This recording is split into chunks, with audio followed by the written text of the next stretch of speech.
Many businesses and corporations have been feeling the financial toll of the COVID-19 pandemic, resulting in layoffs and other cutbacks. Now, SFA students and other college students are feeling these same effects as they look for summer internships. Hello and welcome to NAC Edition. I'm Sam Hackett. Today we'll get you up to date on the events and news happening in your community. From the SFA Jazz Band to COVID vaccine updates, we have the information that you need to know. We'll also get to know all about SFA's Hillel student organization ahead of this week's Holocaust Remembrance Day. NAC Edition starts now. The Fredonia Brewery is playing host to the SFA School of Music as the two team up to bring a night of live music to the popular local venue. On Friday, April 16th, the SFA Jazz Band will be performing live at the Fredonia Brewery, located on the corner of North Mound Street and East Hospital Street. Nacogdoches locals can stop by from 6 to 8 p.m. and enjoy the brewery's outdoor venue with an evening of drinks accompanied by a special show performed by both of SFA's jazz bands, the Swinging Axes and the Swinging Aces. For those with an appetite, Shali's Indian Kitchen on Wheels will also be parked at the brewery, serving up some delicious Indian cuisine. There is no entry fee for this event, but you must be 21 years or older to order a drink. For more information about this event, go to visitnacogdoches.org/events. With the spread of the COVID-19 virus, many Americans find themselves inside, searching for new hobbies. Basically working on firearms, rifles, and pistols. Jerry Millington now spends his time restoring old antique weapons. Well, I've worked with Springfield 1903s, which is an early military rifle, Craig Jorgensen, which was the rifle that bridged the black powder guns with smokeless powder guns. Rugers, Winchesters, a lot of Remingtons, a lot of Stevens, a lot of 22s, so just a broad range.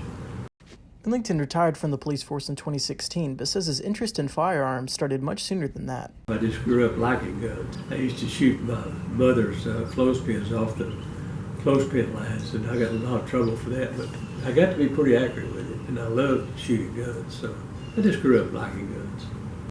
The supplies that Millington uses are quite simple, he says.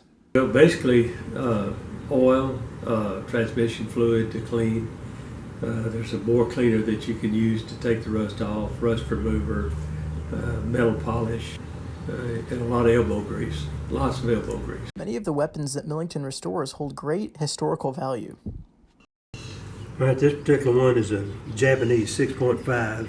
This definitely was issued to a Japanese soldier. You can tell it's pretty well beat up. It probably went through the war and was brought back as a souvenir.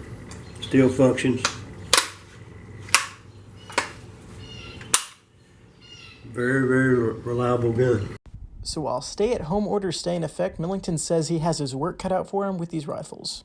Some are terrible shape, some of them are reasonably good shape, some of them are okay shape. None of them are in pristine condition. So it takes a lot of work. For East Texas Explorer, I'm Sam Hackett. Many businesses and corporations have been feeling the financial toll of the COVID-19 pandemic, resulting in layoffs and other cutbacks. Now, SFA students and other college students are feeling these same effects as they look for summer internships.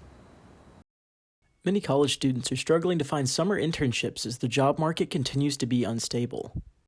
It's a little hard. COVID has definitely taken its toll on the internship process.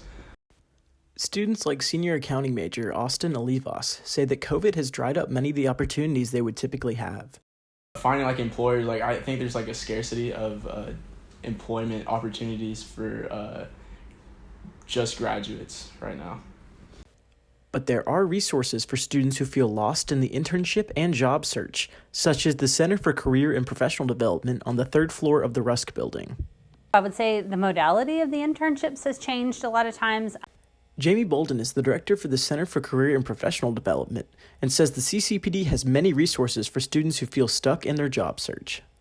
So with the Center for Career and Professional Development, students have access to free career coaching, which includes job and internship search assistance. Students also can utilize our services to get their resumes looked over. A lot of students, will create a resume and then just start sending it out and they don't get feedback on it. And we want students setting themselves up to be successful in those internship searches. Alongside all the resources, Bolden also offers this insight. I think that employers are going to be very understanding of that opportunities were taken away, and that it's just, we keep saying it's been a weird year, and employers are understanding of that. I think that students who are going to stand out in this process are the students that said, okay, well, that happened and it was unfortunate, but then this is what else I did. As the world starts to get back on its feet, hopefully the job market follows suit. For Knack Edition, I'm Sam Hackett. With the outbreak of COVID-19, small businesses have taken a major hit in recent weeks. Well, it's not been great. I'm trying to keep a positive outlook, but being a small business, it's hard to continue operating in this circumstance. Shannon Fritz has owned and operated Learning Express Toys in Memorial City for 10 years and says the hardest part for small businesses is keeping on employees. We have had to furlough 6 employees, and in other words, I hope that when we can reopen the store, we can bring them back.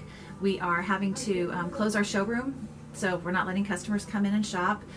We are doing everything over the phone, over the internet, direct messages. We're texting pictures of product to customers and trying to still create the perfect gift for their children. But there's still a way for customers to purchase toys. Customers can go online and shop there and choose in-store pickup, meaning that they will come to the store and we'll run it out to the curb. The customers are not coming in right now. Everything is being delivered out to their cars. With schools closed, Fritz says they've seen a spike in specific areas of the store. I think in the early days, 2 weeks ago, the puzzles were the first thing to go. I don't know if customers are growing tired of puzzles now. A lot of workbooks, a lot of summer bridge books, a lot of flashcards. I think parents are concerned about the kids not being in school right now, so they want those learning products. An empty parking lot like this is unusual for a center that typically sees numbers in the thousands. The center that I'm in is a very lively, active center with a lot of big box stores. Unfortunately, most of the big box stores are closed, so traffic is very down.